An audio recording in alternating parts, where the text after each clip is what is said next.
Happy Wednesday, guys, and welcome to episode 12 of Crave the Book. Today, Amber and I covered chapters 41 through 44 of Tracy Wolff's Crave series.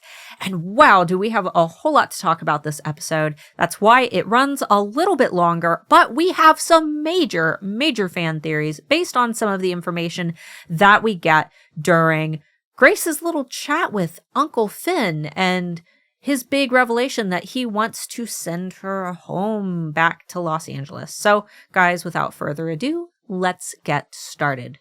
What's up, guys? It's episode 12 of Crave the Book. Today, we're going to be covering chapters 41 through 44. Big revelations going on in this episode, and Amber and I kind of talked back and forth as we did our reread, and wow, there's a lot of foreshadowing that we had completely forgotten about from our first read through. So this should be a pretty fun episode. I did want to give a quick disclaimer on Amber's behalf that she's a little sick. So if she sounds a little different than normal, or if she needs to sniffle, we will still love her for her sniffles. But speaking of which, Amber, do you want to let them know how we kind of give them their warning for spoilers?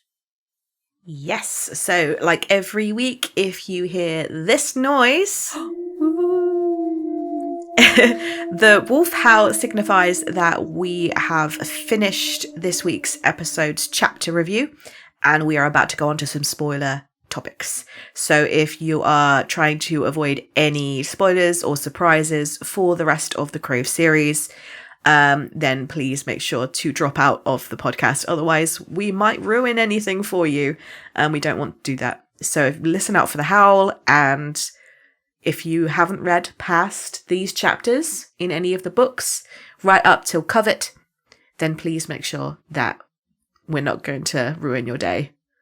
Absolutely. And I actually saw in one of the YA group, someone was they were like, I am so annoyed that court got pushed back again. And I'm like, I saw that.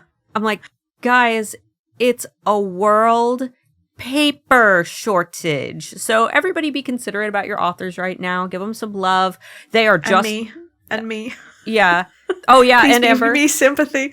I can't get envelopes anywhere. Yeah. Amber runs a business that requires paper.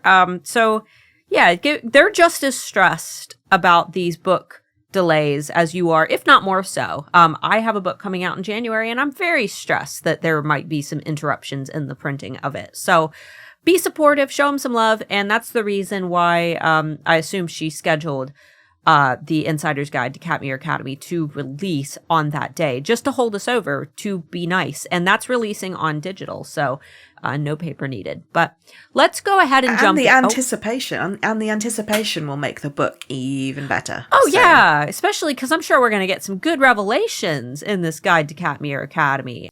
So a lot went down in these chapters that we read. It was 41 through 44. Basically, Grace knows. We found that out in our last episode. Grace is now aware that Katmere Academy is basically Monster High, and there are dragons and werewolves and witches and vampires roaming the school, and she just happens to be the one human, which has to feel pretty awkward for her when her and Macy go down into the lunchroom, because everyone is staring at her, and now it's not just a new girl awareness. Now she knows it's because she's the human girl, and not only is she the human girl, she's the human girl that Jackson is suddenly paying a lot of attention to, which we don't exactly know why yet, but apparently he is a super big dill. So,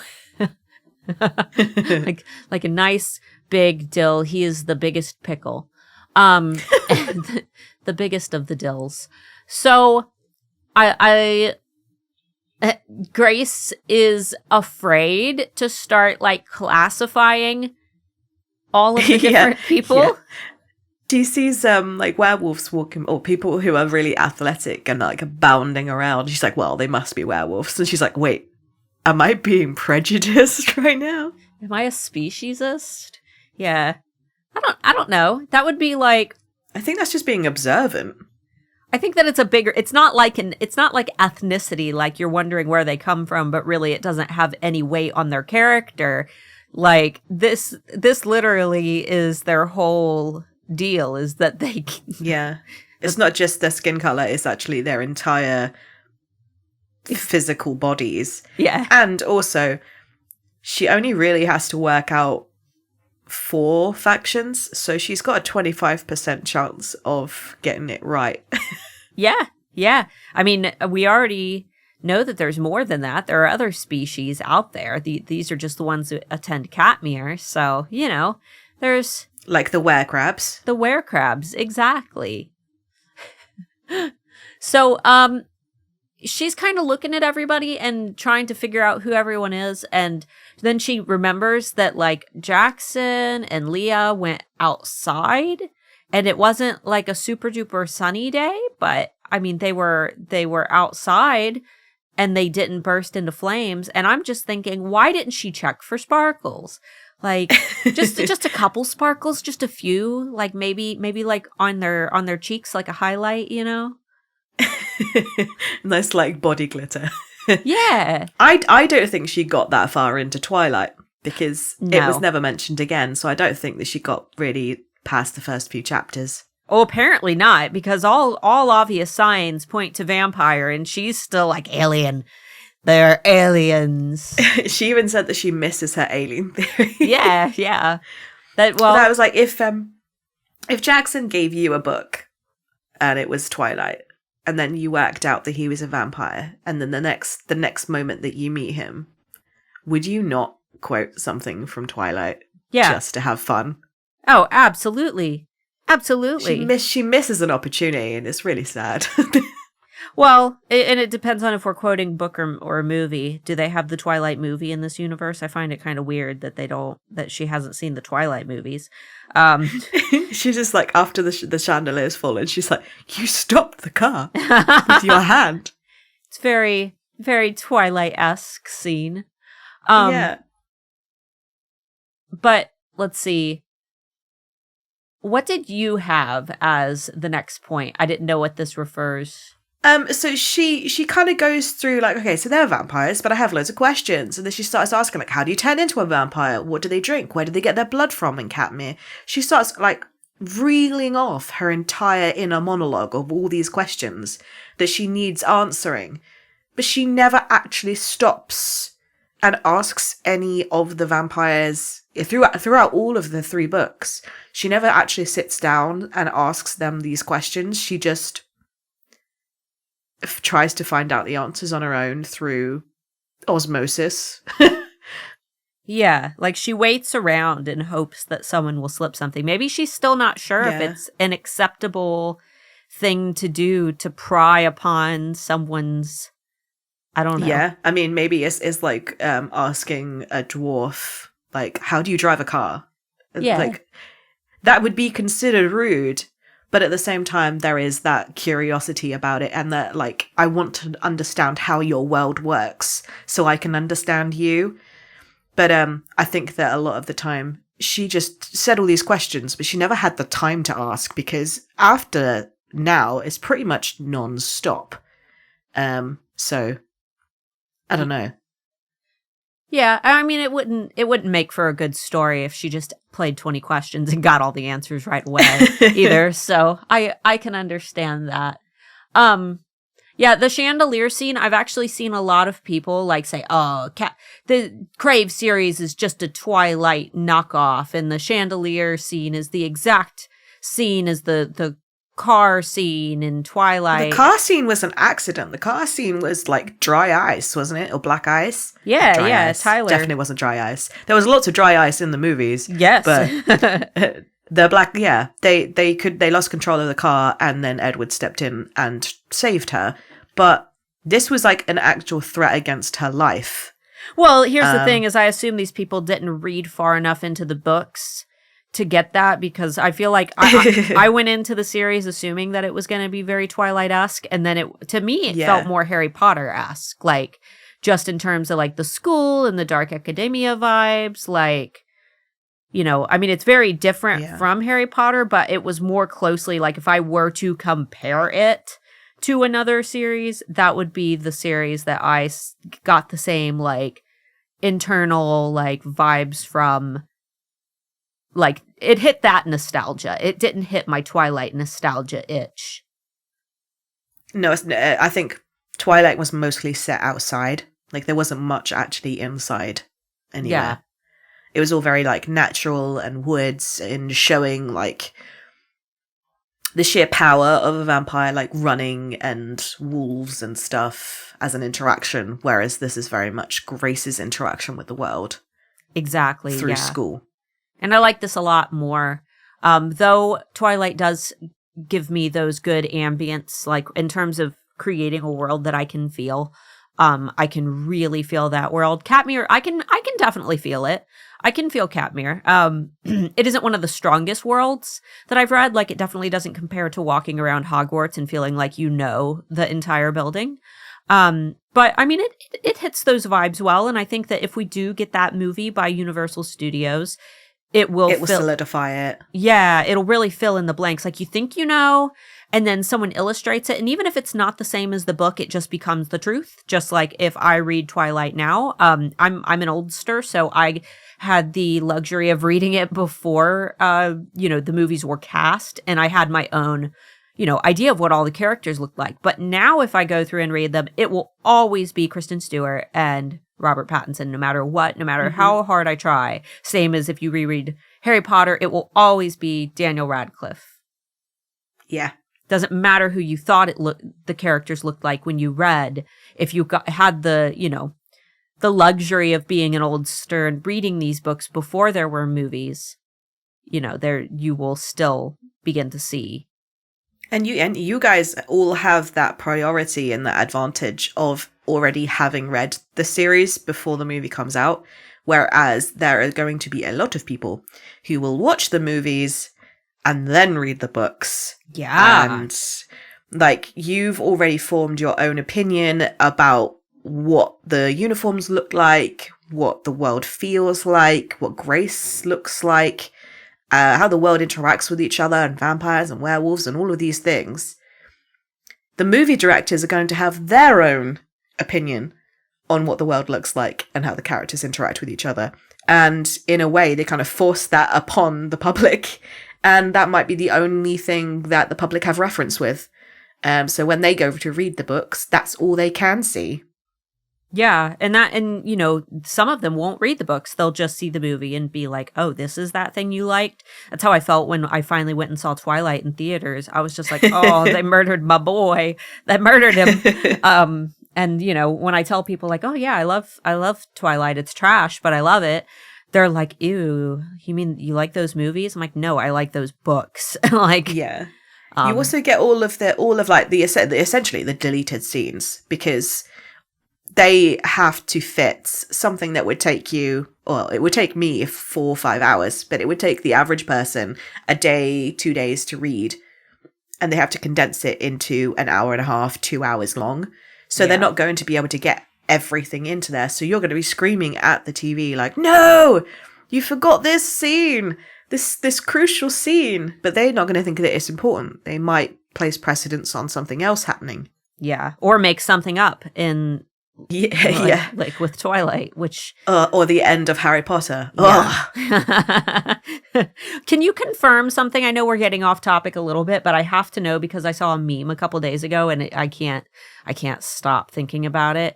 I think they said it was the Spanish version of Harry Potter that there was no direct translation for Voldemort. So it translated to Mr. Spooky. I don't know. I can go and check my books because I have all of them downstairs. I don't remember that being a thing. It might be true, but I don't think so. It doesn't sound right, but if so, the issue is like anagrams and puns. Just there's sometimes that you just cannot translate them. Right. And I know that obviously Lord Voldemort was Tom Marvolo Riddle in a different order, but they might just not have been able to get any names out of either way. Mr. Spooky. So Mr. Spooky is a bit of a rubbish it doesn't give those same like creepy annihilator of families, white supremacist vibes. Mr. Spooky. Let me Google real quick. Yeah, next Harry Potter read through, I propose that everyone just reads it as Mr. Spooky, and we'll just pencil it in. Thing is, you can't even say just Mr. Spooky because it has to be in a Spanish accent as well. Mr. Spooky. Oh my god. All right. While you're Googling that, I'll go ahead and transition us into the cringiest scene of all of the Crave books. I don't care. I've read all of the books. I've sat through every interview that Tracy has done, just looking for more. I've consumed every bit of Crave content that there is, but I am still not okay with this scene, and Amber is not okay with the scene because she pointed it out to me right after she read it, and I was like, yeah, that part. Grace and her little first aid kit sitting Jackson down and rubbing ointment in his face scratch, and just, do you not assume that a paranormal isn't going to need your little Neosporin on the face? Like, then why? Just why? She sticks a Band-Aid on his face. I just imagine her doing it like two hands, just sticking it on there, just doop. The thing is, like, she does all of that, and then she realizes that cut on his arm is worse. So I have an answer for you. For Mr. Spooky? Mr. Spooky does not exist. Aww. I didn't think it did, because I was like, I would have known about this years ago. So Voldemort pretty much stays the same. It's the middle name, so it would be Tom. Wait, where's the Spanish? So it would be Tom Sorvolo Riddle, which becomes Soy Lord Voldemort. I am Lord Voldemort. I keep forgetting that the I am is part of the anagram. Aw, I like Lord Spooky. Lord Spooky, Mr. Spooky. Keep Mr. Spooky. I know it's not. I know it's not real, but I still believe in Mr. Spooky. Mr. Spooky exists in all of our hearts. All right, now we know. In French, his middle name is Elvis, just so that they can get Je suis. That gave me some fun visuals too. Elvis. You gotta have Lord Voldemort in that like white pantsuit thing with the massive collars and the hair and the sequins everywhere. Beautiful. So back to plasters. Huh? Back to Band-Aids and plasters. Yes, back to our little Band-Aid on the face. One thing that caught me off guard was when Jackson, like, Grace says, why would someone want to kill me? I'm harmless. And Jackson says, you're a lot of things. Harmless isn't one of them. What does he... he thinks she's a human, right? Like, there's... Maybe he thinks like metaphorically, like you're not feeble, you're not weak, you're not harmless. But at the same time, there are a lot of words to describe you, but harmless isn't one of them. I would almost take offense to that. Like, what does that mean? Yeah. What do you mean by that? That would make me think that he was calling me a bitch or something. Did you? Yeah. Like, yeah. Am I dangerous to you? Like, are you saying something about the fact that, like, maybe I've, like, stabbed you in the heart? I don't know. Yeah. I mean, she really hasn't done anything, like, threatening. She hasn't done anything to seem not harmless. She's been a bit of a klutz and hurt herself a lot, but... Well, this was another red herring for me to think that she was the one that was causing the earthquakes. Yeah. I was like, oh, maybe it was her. Yeah. That, I mean, I think that it's just another thing to kind of throw us off track. And then, as all good vampires do, of course, right when Uncle Finn shows up, all, trying to calm Grace down, Jackson disappears along with the rest of the order, furthering her, realization that everybody is a vampire. Though she was just like, how does he do it? How does he disappear without anybody? Like, really, girl? Really? How? You just figured everything out and you're still asking dumb questions. Stop it, Grace. Stop it. But then Finn takes her to his very plain Jane office. In the Chapters game, the Crave Chapters game, there is actually a little screenshot of Finn's office, and I might have a screenshot of it.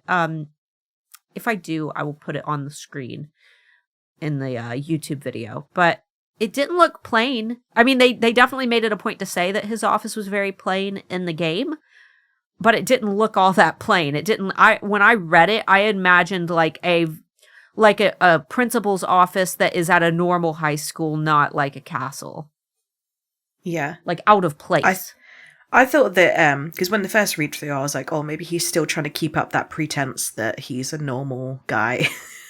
Yeah.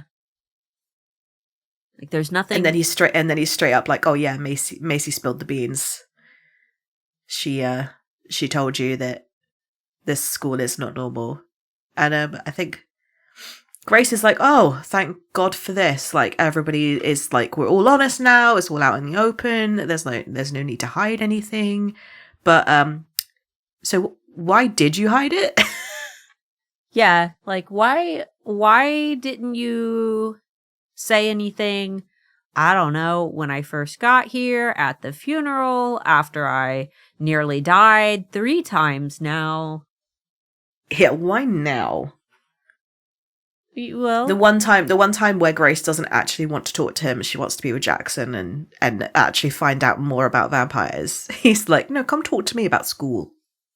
Well, I think it's gotten to the point now where he's already assuming that it's a creature trying to get her.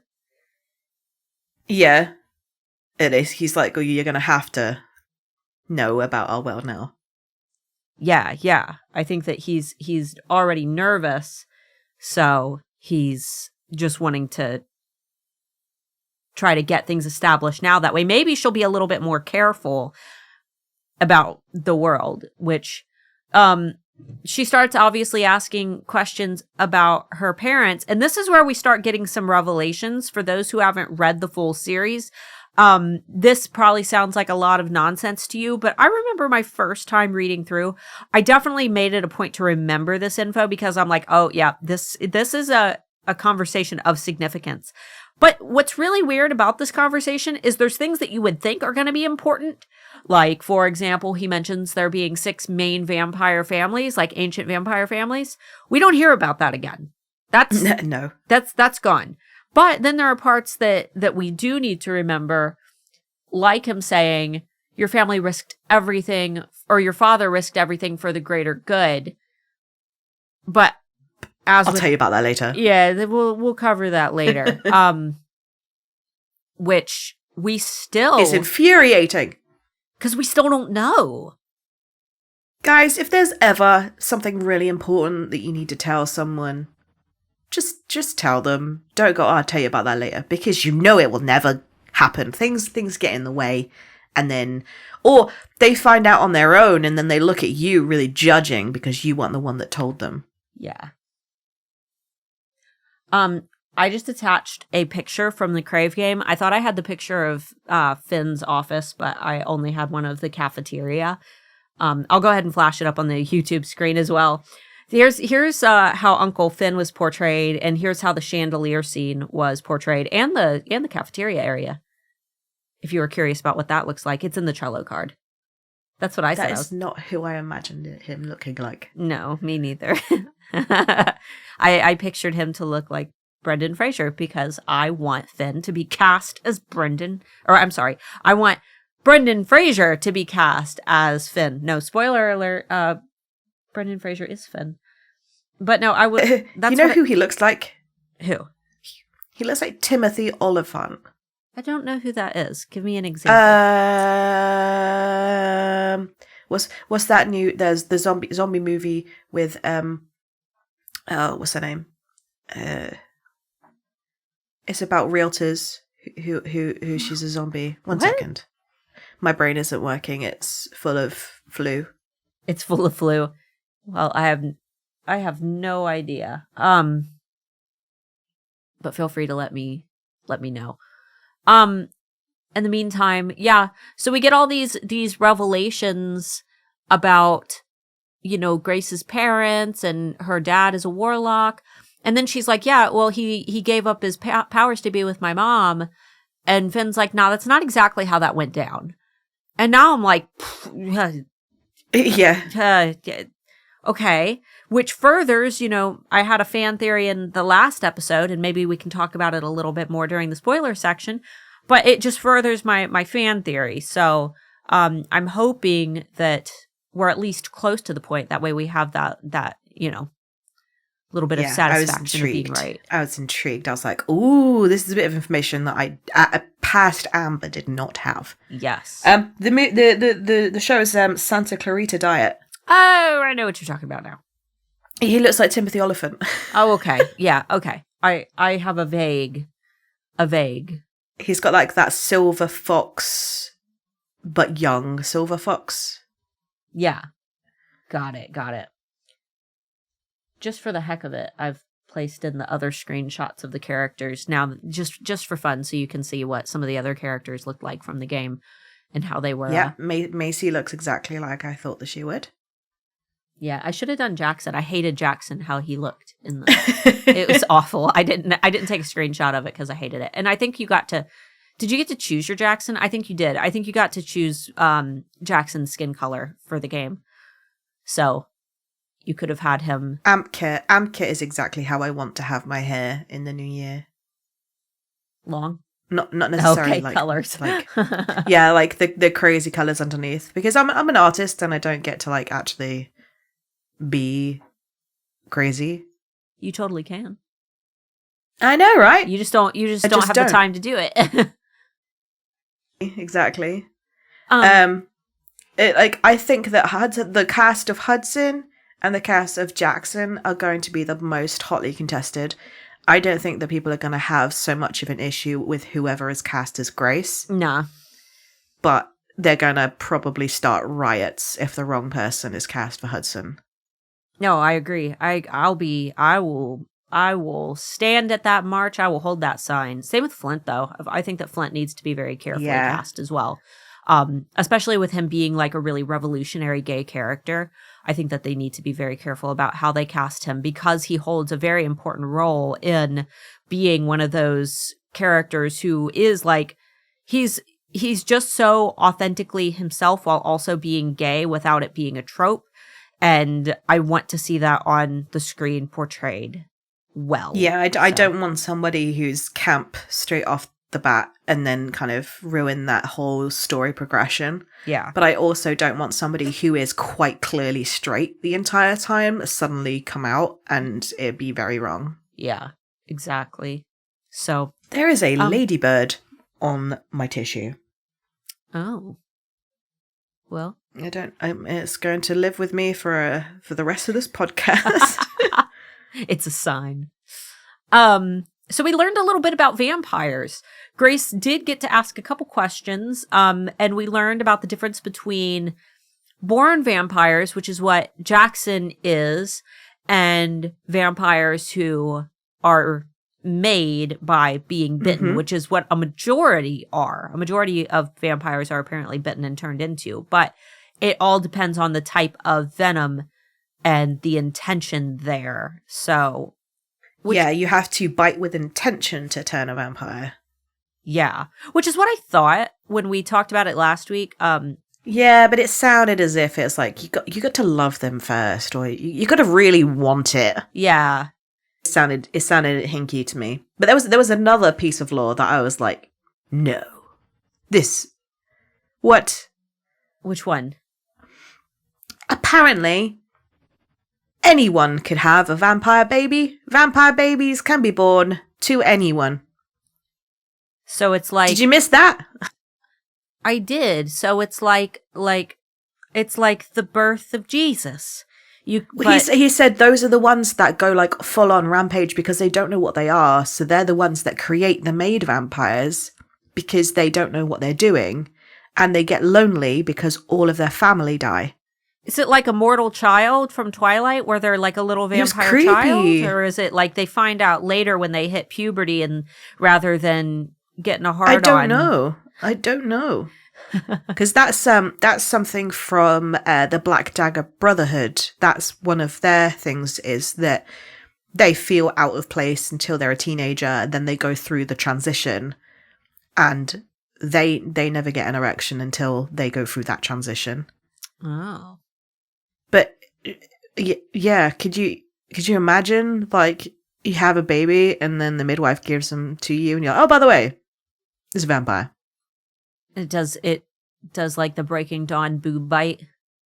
I'm like, thing is, all right, I don't even know whether he meant like anyone within the supernatural world could have one, or whether just any human could have one, because he wasn't very clear, and Grace didn't really care. No, she didn't really ask that many questions after that. Like, she's just like, I will not ask questions. Yeah. She makes a conscious choice not to ask any more questions, which as the reader, it's just like... frustrating. I'm like, right. I want to know more. This is a silly rule. Since when was it okay to just thrust vampire babies upon people? It's your little bundle of joy. Like, Grace was outraged by the fact that she'd never know that vampires existed. Can you imagine being a new mother and suddenly being, like, brought into the world where your baby has got fangs? Yeah. No. Or you have to wait until they grow their teeth and then you just, like, walk in on them and they're in their nursery, like, drinking the family dog. Like, oh, God. Like, wow, you went deep into this fantasy. I went dark. Yeah. So... Finn basically, I mean, with all these revelations, he tells her everything, but then he's like, yeah, so the reason I called you in here was I'm going to send you home.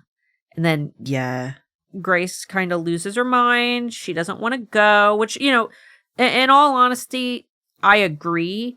If I struggled to be in a place where sadness happened. I don't live in my hometown anymore. I can't imagine just, like, returning to... No, you're not the same person anymore. Yeah, like, maybe someday returning just for the memories, but I can't imagine... And imagine, like, that, plus the fact that you've just discovered that an entire new world existed, and then all of a sudden you're back, and... Like Bella in New Moon, where she has to go back to, like, a mundane existence where... essentially nobody else knows that vampires exist, and she just has to kind of carry on. Yeah, it gives her PTSD. Like, everybody asks, people are like, oh, the screaming and everything is that's really over dramatic, yada yada. I'm like, first time seeing PTSD, huh? It's like, that, and the fact that you almost begin to convince yourself that because it was such a fleeting moment and now they're gone, it never existed in the first place. So then you're like kind of borderline gaslighting yourself into thinking that you were insane and that those moments never really happened. Yeah, and everyone says, oh, Bella's going crazy, because all the visions of Edward, those were not real.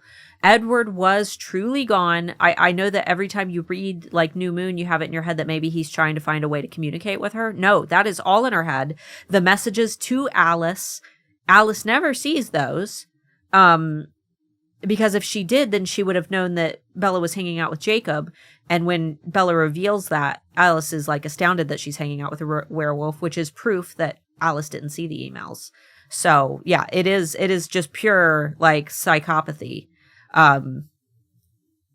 Yeah.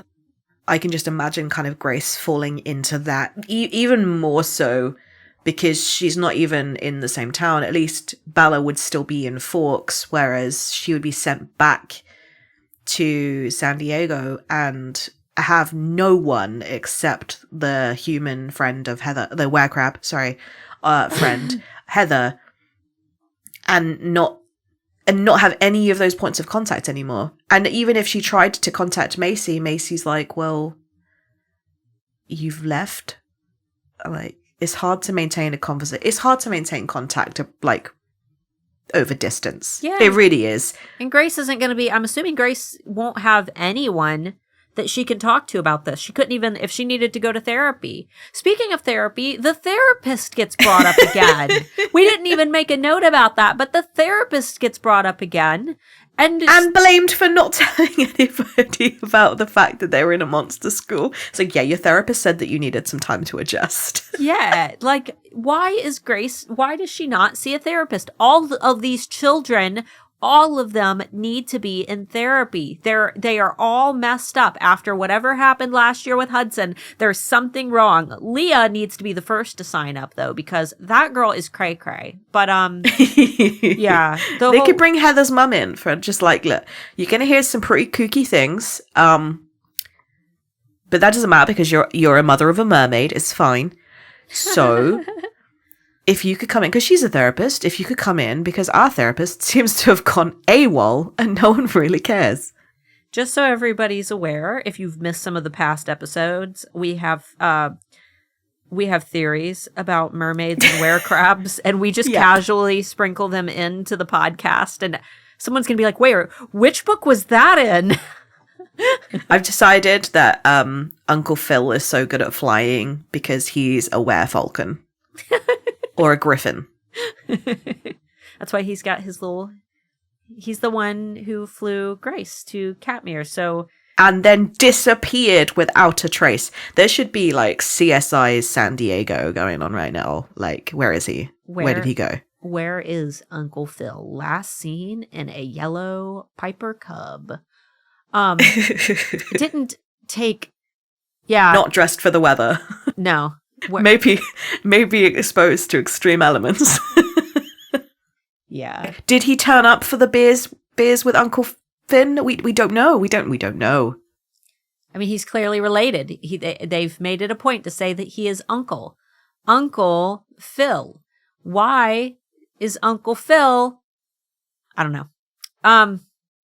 Anyway, and I wonder if it would have been if Grace had been like, yeah, go ahead and send me home, would it have been Uncle Phil to fly her back? Oh, we would have got him back. Yeah, this maybe she should have gone home. Yeah, we could have heard all about him, and that could have been, he could have his own spin-off story. He could adopt her. Yeah, they could fly around together. Aww. Around the world in 80 days with Grace and Uncle Phil. It sounds like a sitcom. It does. Anyway, back to canon. Yeah, she's just like, no, I don't want to go. And he's like, all right, you don't have to. Yeah, and this is the first time she actually says out loud, I do not want that. And someone's listened to her. Yeah, he listens to her immediately. I'm not sure whether it was because of the outpouring of emotion where he was like, oh, I feel awkward here, so therefore I'm just going to let you have what you want. But the fact that he has Macy as a daughter, he's probably a bit more well-versed in teenage emotions and teenage daughters and stuff like that. So I don't think that he would give in that easily unless it was the logic that won him over. I think it's the logic. I think that she put up a very compelling argument. Yeah, and I also think that there's too many times in books and TV and just in fiction, I suppose. Any time that a main character who is a human is in a supernatural world and someone else other than the main character deems it unsafe and too risky and dangerous for the main character to be there, they ship her off to a completely unprotected place where there isn't anybody that can save her.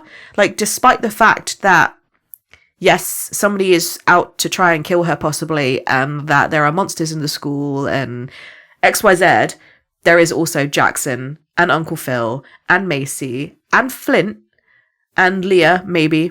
There are people around to save her, to stop bad things from happening.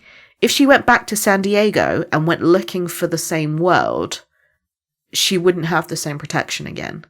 Yeah.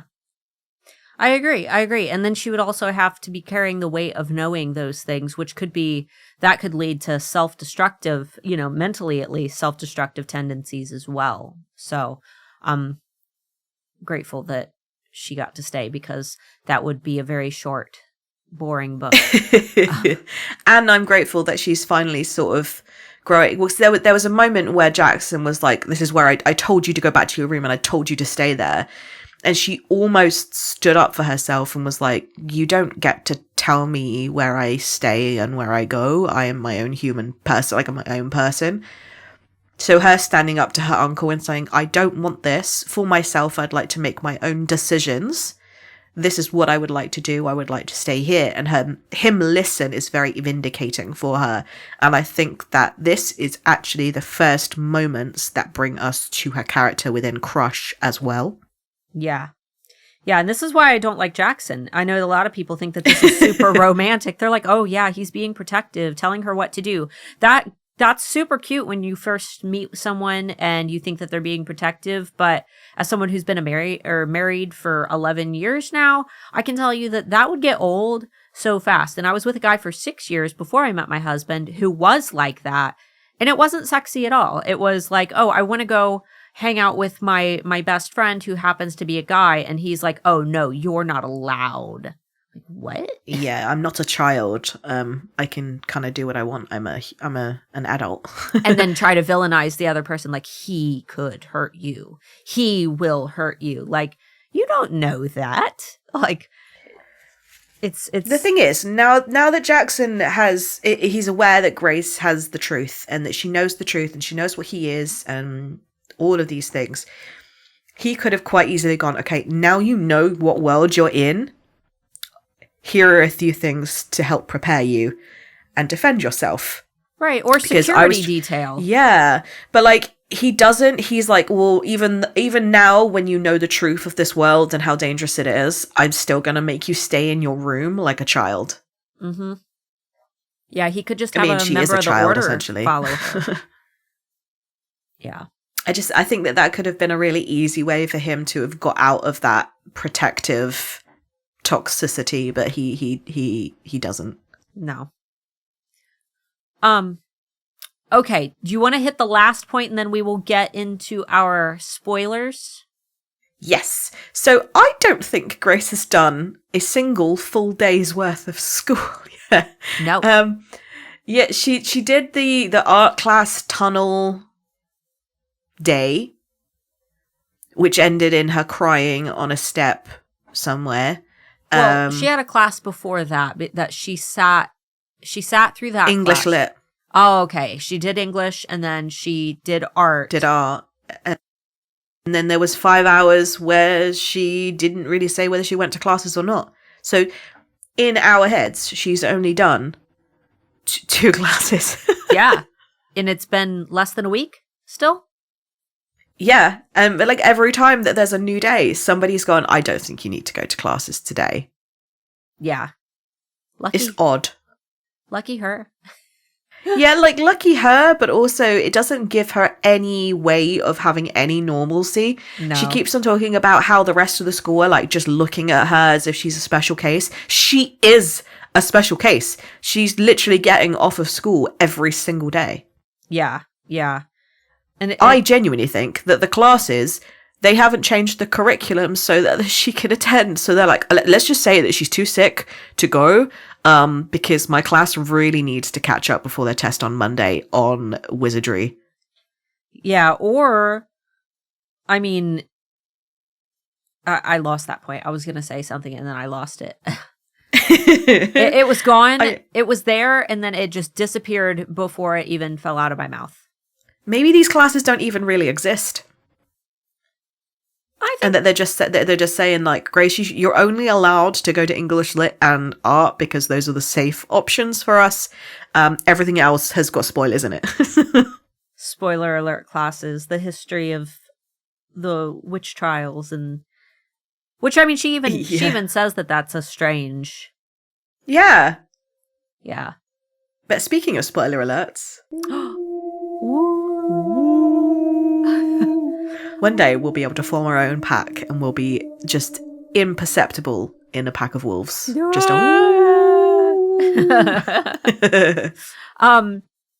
So Wingo Wednesday. Amber, you wanna I love this. Well, before, just in case you've forgotten, if you haven't read Crush or covet, make sure to leave now because we're about to get into some juice. Well, juicy tea. At least the first point isn't that much of a... It's not a big reveal. So in Crush, they introduce Wingo Wednesdays. Covet, not Crush. Covet. Covet. So the third book, they introduce Wingo Wednesdays. When is Wingo Wednesdays? It is on the first Wednesday of the month. Okay, because I thought it was every Wednesday, like our Instagram, and I think that was why I was so like, wait, why is there a chocolate croissant in the restaurant? Maybe they're little blood bits. Ew. And like, if she could have possibly thought, oh my god, it's a raspberry croissant, and then eaten it and gone, you know how we say it in America? Please don't say it. Croissant. Oh. Croissant. No. Can I get It's not how you say it. Can I get a chocolate croissant? Non, c'est un croissant. A croissant. Croissant. What's funny is you'll come for Thanksgiving and Mark's grandma always makes. She'll be like, "Do you want a crescent roll?" like a crescent moon. Do you want a crescent roll? Well, I mean, they are kind of crescent shaped. Yeah. Oh wow! I'm probably gonna have to bite my tongue a lot with a lot of the pronunciations that I hear from people. Jalapenos. Oh my god! Just laugh. Jalapenos. Just laugh. Yeah, just laugh and not feel like my soul is being ripped in half. Point it out every time. I want to know every time we say something silly. I want to know. Okay. So, when we did our non-spoiler topics, we didn't bring Flint up at all, but he was totally there for that. And I think that the only reason that I didn't make any notes is that he was acting sketch the whole time. It's more sketch than normal. Like, he's always been acting a little sketchy, but the whole "believe me, I intend to" line, that was really good to creepy. Yeah, so Grace says he's very much like no. You sit down. I'll get your breakfast. I will. I'll get your breakfast. And she like lists off what she wants, and he's not taking note at all. He's like, just go sit down. I'll get you breakfast. And he doesn't get her breakfast. He watches her walk the entire way, and I'm like, something's gonna happen. Well, not only that, but he tells her exactly where to sit. He's like, why don't you go sit right over there? You go sit right over there and I'll get you breakfast. And then he's like, what do you want to drink? Oh, surprise me. And then he's like, I intend to. Like, yeah. What? Creep. Then he sits in. And then as Grace is walking, the Order are looking at her with a frown, like really concerned. And I'm wondering whether they're seeing something on Flint's face. They're not looking at her concerned. They're looking at Flint and going, he's planned something, but we don't know what. Yeah. And then right afterwards, the chandelier falls, which, you know what? Yeah. First read through, I didn't think that he had anything to do with it, which, I mean, was it Leah? Was it Leah who cut it, or was it Flint? It was one of the werewolves, I think, wasn't it? Because that's what the scene is about to happen in a minute. Because the scene ends with another earthquake, and I think it's Jackson beating up Cole. What's his name? Cole. I was going to call him Callum. Cole. Cole. Yeah, I think you're right. So was it Flint? I can't remember. Was it Flint who wanted the... I think Flint made a deal with one of the werewolves. But then werewolves can't do that. They can't break chandeliers. I think that the rope was ground level because they use it to lower, and it was the rope that had been cut. But I think that the rope, because they lower it to clean it, so it would have been low down where it would have been cut. Oh. So I loved the line as well when she's walking over and she sees the Order, and then she says, so I do anything when you're I do the one thing that you can do when you're trying to avoid a male. Choose another male's territory. Ew. Oh, I don't like that combination of words. Male. I think of like It's probably because I'm rereading Aaron Hunter's Warrior Cat series with my daughter, who is 9. That was my favorite series when I was a middle schooler. But like when you talk about like territories and things, it's like I'm always thinking animalistic. Yeah, well, they pee like the cats. It says like that when they're on a patrol, like that they'll say that like they mark their scent on the perimeter, but obviously they're peeing. So I'm just thinking about, ooh, does Katmere Academy smell like pee? There is a terrible, terrible smut series called Kindred Brides. I wholeheartedly recommend anybody above the age of 18 who, well, I mean, we're not prude, so anybody who is of smut reading age, I wholeheartedly recommend that you read it just for pure entertainment. But it is all about scent marking a female. It's really, really cringy. But there's this moment in the first book where she walks through the unmated male section by accident, and they're all like, "Hey, baby, how you doing?" And she's like, "Oh no, I don't smell like I belong to someone. Oh no, what will they do?" And then they all like lift their legs and pee on her. Gross. It's grim. Yuck.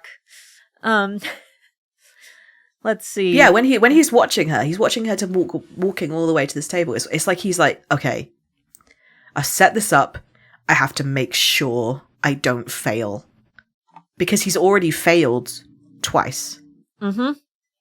Yeah, and where is he? After it falls, he's gone. No, he's getting into it with Liam. Remember, he was like, "Who's Liam?" The other. Or did you say Leah? What? Did you say Leah or Liam? Liam. Oh. I think that he was fighting at the perimeter, because remember the order is surrounding Grace and Jackson and Macy, making sure that nobody passes through. And then she points out that nobody is trying to approach them. Everybody's standing at the perimeter of the room watching, except for Flint, who is arguing with, I believe she said it was Liam who he was arguing with. Has Liam been mentioned before? Yeah. Who's Liam? One of the vampires, one of the members of the order. Do you mean, I don't know. Do you mean Luca? No, Liam. Liam. Liam. Oh. Has your brain just skimmed over this member of the order? Him and Raphael. So there's Luca, Mackay, Liam. Well done. Raphael. Jackson. Crap, who else am I thinking? There's more than that. I can't remember. There's the guy that is named after the poet. I'm not sure. It's like a really depressing poet. Beginning with B? Byron. That's it. Yeah. That one. But yeah, but Flint is there. He's arguing with one of the members of the order. And I wonder if, like, because I read it and I'm like, oh, he's arguing because he wants to get in there into the circle and make sure that Grace is okay. No, maybe he's not. Maybe they called him out. Maybe they were like, what were you doing? Yeah, because they were looking over at Grace before she made the decision to go and sit on Flint's table. They were looking at her thinking, okay, something's going to happen. And they saw Flint watching her. Yeah, and it's not like he has a tray full of food in his hands. So he obviously didn't actually get in line to get her lunch. He was watching her. No. Yeah. Also, how did you feel about him? So he had the conversation before she left, before he said that he was going to get her food. He said, "I don't like your appearance today." I mean, she's all cut up.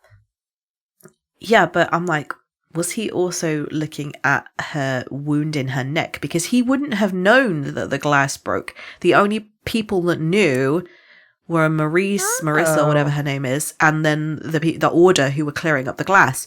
So I'm wondering whether he had put 2 and 2 together and thought, I've seen you with Jackson, now you have a wound on your neck. Everything else had healed.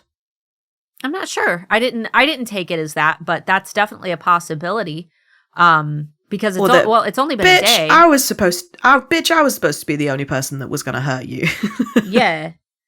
I mean, that's a possibility, but you would think that if he was aware, of the accident, that he would have led with that, like he would have said something about it. Or if he wasn't aware, he would have said like, whoa, what happened to you? But no, he is obviously acting like he knows that something has happened. He's not surprised at all that she's all bandaged. It's creepy. He was creepiest in this scene. Yeah. So yeah, the other one was like, anyone can have a vampire baby.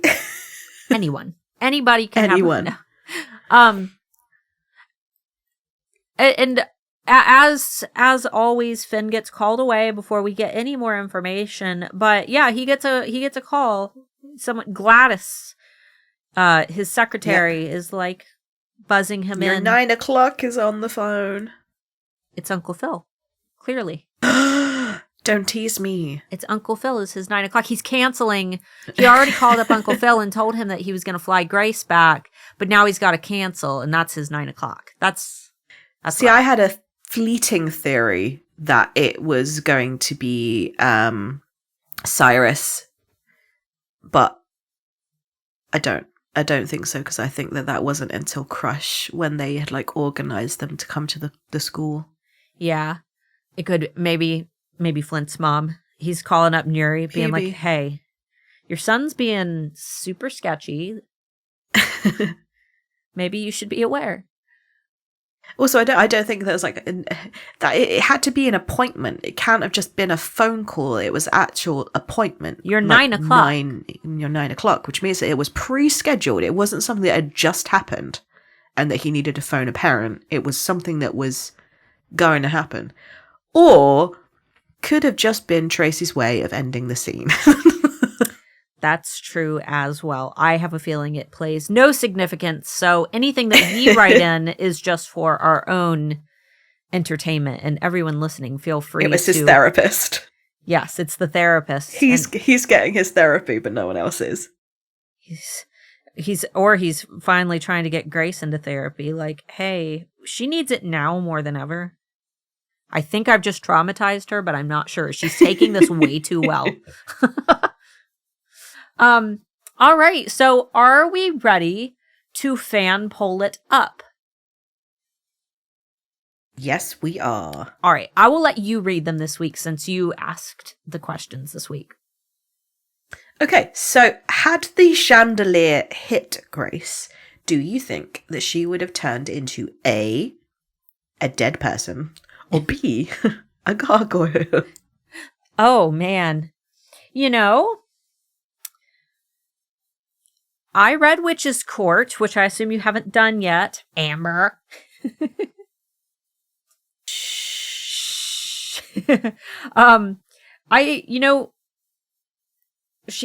If we're going with our theory that the tea is what has kept her from transforming, and she's been without it for like a week now. And I'm also kind of going on the theory that her mom was also one of the remaining gargoyles, and that she was drinking the tea to hide herself since Cyrus was going after all of the gargoyles, killing them all, and they were trying to keep her safe. And that's why Finn also said that it was something much bigger than just, that Grace was a human or that her dad lost his powers because he fell in love with a human. So in assuming that is all canon and that our assumptions are correct and our theories are correct, I'm going to say yes, because I think enough time has passed that Grace has not drank her tea that if put at extreme risk, she could have potentially turned to stone. I'm going to say no. No? Because the entire scene in the dungeon, not once did her powers come out to save her. Okay, yeah. Like, not one, like, not even like this is weird, why is this happening? Like, tingling sensation of magic, like, nothing. Straight up, she was human the entire time. Okay, well, think about it like this, though. Hudson's sword was a killing blow coming down on her, right? The chandelier was a killing blow. It would have killed her on impact. The only thing that happened to her in the dungeon, there was no point in which it would have been a killing strike. Yeah, Flint grabbed her and held her arm, But there were no killing strikes taking place. So, maybe it could be like one of those like moments of absolute need sort of Gryffindor. Like it will happen only if you are about to die and you have to do it. So we could, but I think you're right. She's been put in danger multiple times and hasn't turned. No. And I also think that, isn't there a scene within the dungeon where the magic is like affecting her? I can't remember. Because that would be odd.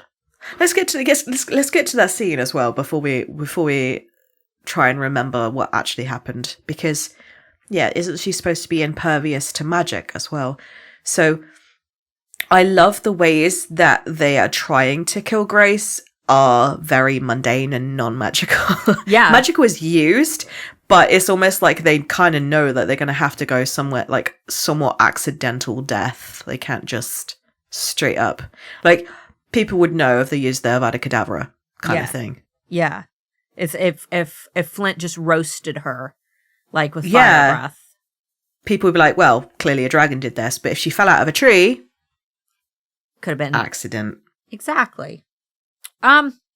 Well, the audience said only 22% said that she would die. 78% think that she would turn into a gargoyle. So that's interesting. I mean, I would love to think that her gargoyle would come and save her. But at the same time, I'm like, well, if it was a case of the fact that she hadn't drunk the tea in long enough that now her gargoyle was like kind of brimming underneath the surface, wouldn't that mean that her gargoyle would have saved her in the dungeon? Yeah, but that's just me. She does get that intuition, though. That voice that she later says that she thinks was the unkillable beast. She's had that once outside the library when she found Leah doing her freaky chant. And then it happens again in the dungeon where she gets that feeling that she should turn around when she's down there with Flint and Leah. And then it happens again when she's about to get, murdered by Leah down in the tunnels. So maybe, if I know that you kind of have some issues with the idea of that actually being the unkillable beast talking and not her personal gargoyle or her intuition or whatever it is. She thinks it's the unkillable beast, but it sounds more of an intuitive thing. Yeah. There was even a glimmer of that in today's scene as well, I think. When she's walking away from Flint, she feels like she should run into the corner and hide. Yeah. But she doesn't. Yeah. So I don't know. It could just be self-preservation, or it could be a genuine like connection with the unkillable beast. Yeah. And even though some people might call this as like a plot hole, I like that Tracy gives us these little holes in the story because it opens it up for discussion. Yeah, it gives you a reason to think and try to, connect things together. So, all right. Do you want to move on to our question that we asked fans this week? I love the picture, by the way. If you guys are watching on YouTube, you can see it. But the story picture that Amber made was very funny, only because there was a sparkly Edward. So my question to you this week was, what is your favorite vampire lore from any Universal fandom? So that they sleep in coffins, that they drink blood, that they can't go out in the sun, that they sparkle, that they can fly, they can transform into a bat. And what is your favorite? Well, Amber, what's yours?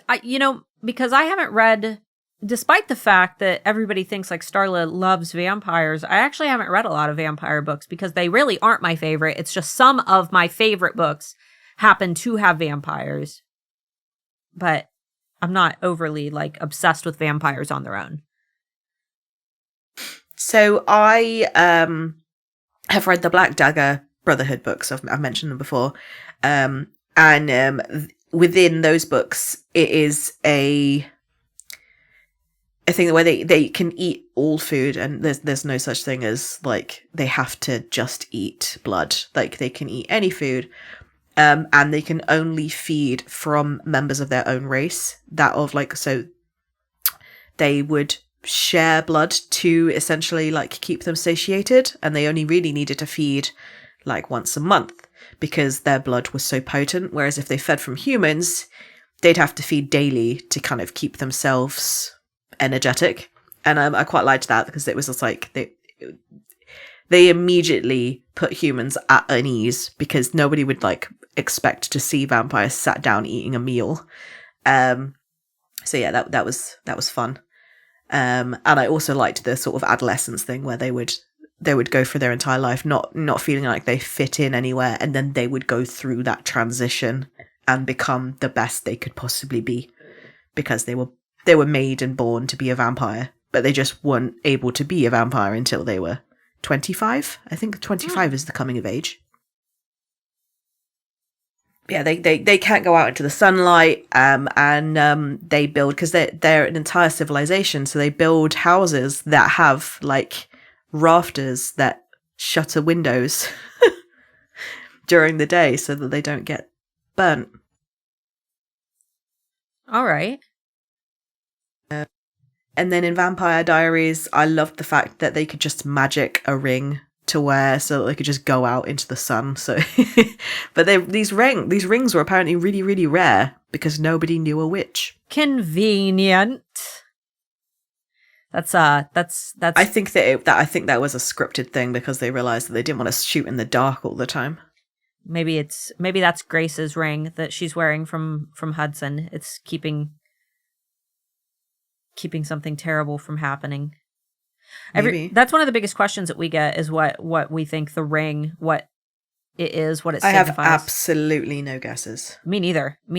I don't want to have a guess. I want to be surprised. I'm not going to fan theory that one. Everything I could possibly think of would not be a Hudson thing. Yeah. Like, it would be lukewarm Hudson. I want smoldering hot, fiery pits of hell Hudson. Yeah. Promise. Not like I promise to love you forever. Ugh. That's beautiful. I promise to disintegrate every living being that comes within an inch of you if they harm you. Like, ooh, okay, I can deal with that. Yeah. But even that's not Hudson. Tracy, there's a lot of pressure here, in case you're listening. We're very eager. We will get it in court. They've made a very big deal about like Grace pointing out that she doesn't know what the ring is. So, okay. So I'm trying to think of what vampire books I've actually read. And I'm embarrassed to say this, but I believe that Twilight and Crave are the only vampire books I've read. Other And you know, I've seen like Interview with the Vampire, and I've watched plenty of vampire movies. Blade. But I love the ones that take the piss out of normal vampire lore. They're like, what about garlic? And they're like, lum num num num num. I love garlic. yeah. That's that's just in stories. Like immediately puts the humans at like a fear because they're like, oh no, like the normal things that I would think that would work really are not going to help me in this situation. Oh no. So this, I guess this qualifies for a book, like our nerd audience will know. Poor Amber won't. But I am big into the, Hellsing manga, and I've watched the original Hellsing, anime, and then obviously Hellsing Ultimate for anybody who follows. But the vampires there are based, loosely on the original story of Van Helsing and Dracula. And, Dracula, like, and his transition into, Alucard, into Alucard. But one of the things that I really like about that particular series and how they portray Alucard, he is the most powerful thing in the world. There is nothing more powerful than Dracula. He is the most powerful thing in existence. And the way that he became so powerful was he accumulates every single soul that he drinks. And that's when he can like release these power restrictions when allowed by the Helsing organization, because they have a hold on him. The Helsing family owns him. And if they release his power restriction, he can let it out based in certain levels, depending on how much he needs to use. Like, you know, a level 5, I think, is nothing. He just kind of, I mean, it's not nothing. He completely detonates. But a level 1 is the most powerful. And when he finally does release that, he has like 500,000 souls within him that he releases all at once. And it is literally just a river of corpses that washes through London. And it just annihilates everything. The entire story is set in London, and they destroy London and everybody in it. They completely burn London town. Amber. What a shame. It is a great series because there are the opposing side is all Nazi vampires and a very Hitler-esque character. And it's just so obscure and crazy, but it's just vampires destroying Nazis. And it's really interesting. But I love the idea of collecting the souls that you feed on. For one, carrying their burdens and their life within you so that you're not just killing for sport. It does come at a cost to you.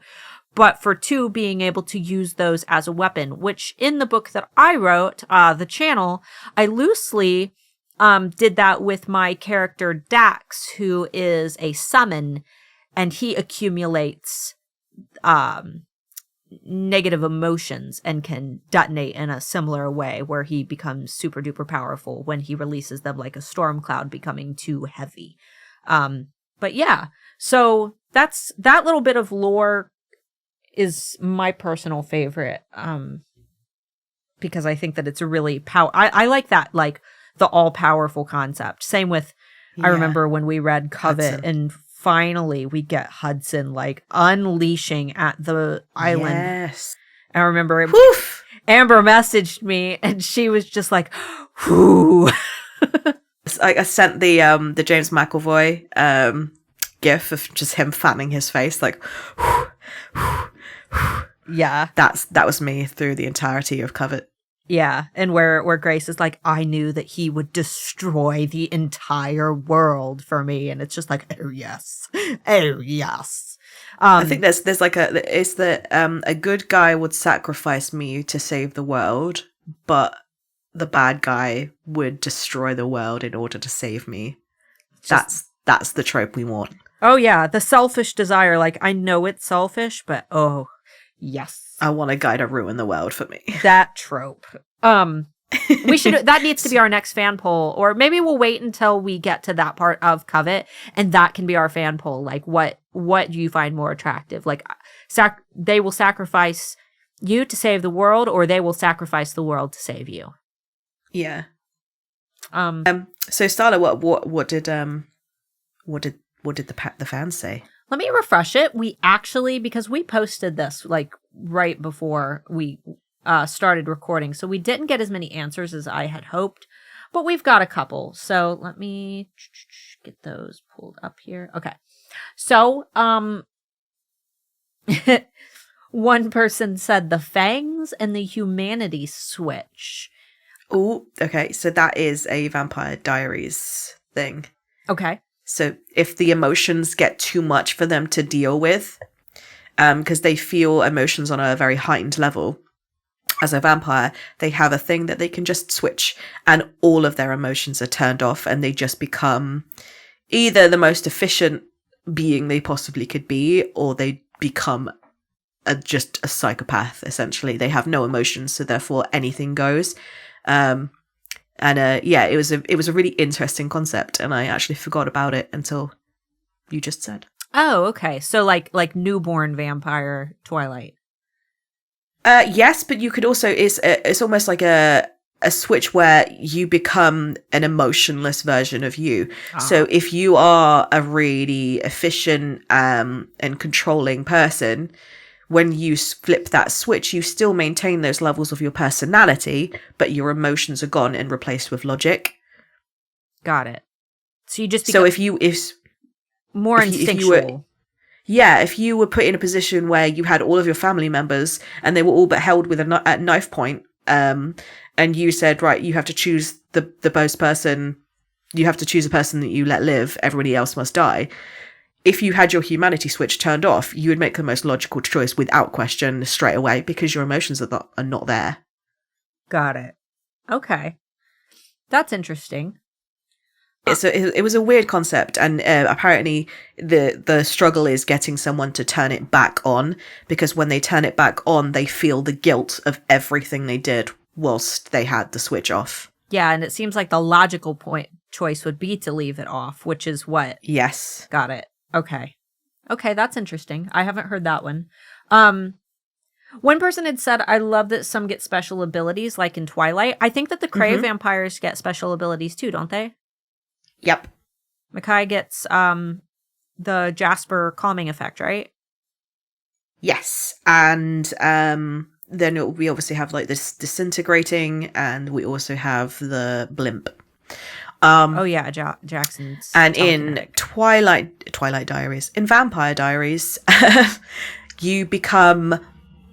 so they pick a personality trait that is the most important to you at that time when you become a vampire. So, for example, Caroline is a very efficient and in control person. So she becomes a vampire who is so in control of her own self. So she doesn't feel the cravings as badly. She doesn't get that need to do anything. She doesn't feel the violence anymore.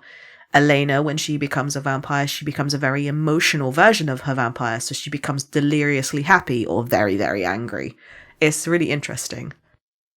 Got it. Okay, so that's not just an exclusive to, like... No, yeah. I think it is something. It's something that they're like they pick a trait and then they go, okay, we're going to make this the most important part of their character. Got it. Okay. Let's see. One person said speed, which, I think speed's kind of a factor in most vampire. Yeah, I think it's in all of the ones I've read. Yeah, or the ability to like change into a bat and disappear. You know, there's always a way to get gone fast. Yeah. One of these, I believe, is in Spanish, and I can't read it. So, Amber, that will be... Let me go. They're challenging you. This week, we talked about... we did like an AMA on the Crave series aesthetic page, and a lot of questions about Amber's, like, different languages, because she speaks several different languages. We had a lot of questions about that.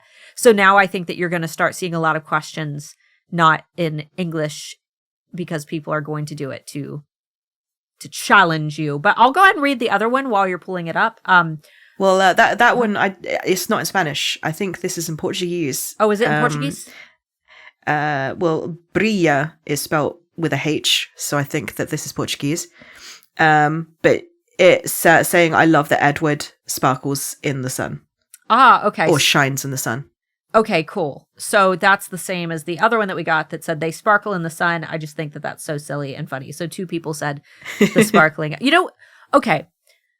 I know that this is a really long episode, but I just thought to leave you guys with, when I first read Twilight, there were no Twilight movies. Therefore, there was no imagery for the sparkling in my head. And what the movies did is not what I pictured. I pictured their skin to be almost like iridescent. It has like a sheen to it, like when light catches on a sun catcher type thing, but not glitter. I didn't think it to be like glitter, sparkle, like you spritz some sparkly body mist on you. That's not how I pictured it at all. I pictured it more like opalescent. I pictured it like their skin was made out of like a crystalline rock. So it was really like hard edged. So every time they did move in the sun, it wouldn't glitter, but it would give that edge of like a wet rock. Yeah, just that iridescent shine to it. Yeah, I think wet rock does not sound sexy though either. So no, wet rock. Maybe they did something right with glitter. On that note, guys, thanks so much for listening to this longer episode. I think that it's a good balance when we can do a long episode and then a shorter episode. Let us know, though. You should send us a message on Crave Series Aesthetic on Instagram. Do you mind the longer episodes? Do you prefer the short episodes, or do you like how we kind of alternate just depending on the content that we read? Because I feel like sometimes there needs to be more discussed, especially when we have a good fan theory that we want to share with you, especially if that ends up coming true. And then Amber and I, of course, get that little satisfaction that we were right. Ha ha ha. I was also asked to speak some Spanish on this podcast, so I'm just going to say, no olvide a seguirnos a Instagram at Crave Series Aesthetic. Y si quieres, puedo leer sus mensajes en español, porque lo puedo. Yes, that. America. I said, don't forget to follow us on Instagram. I heard the Instagram part. I gathered that much. I don't know what else. Did you get the at Crave Series Aesthetic? Yeah. I understood that part. Yeah. That was beautiful. Thank you. I think that the so like I was thinking of starting the episode with "Hola, soy constipado," which is amazing. It sounds like I'm constipated in all languages, but in Spanish it just means that my nose is constipated. I have the flu, but I thought that I would be a grown up and leave it to the end. That's okay. I think that you should do it next week just to throw them off. Think of a good Spanish phrase to start with, but make it something random that doesn't make sense. It's like, oh my God, I'm so embarazada. All the Spaniards are laughing. It sounds like embarrassed. It means pregnant. Oh, there you go. All right, guys. Thanks so much for listening, and we will see you next week, where hopefully we can talk about a guide to Katmere Academy. So, woo! All right, guys. Bye-bye. Bye-bye.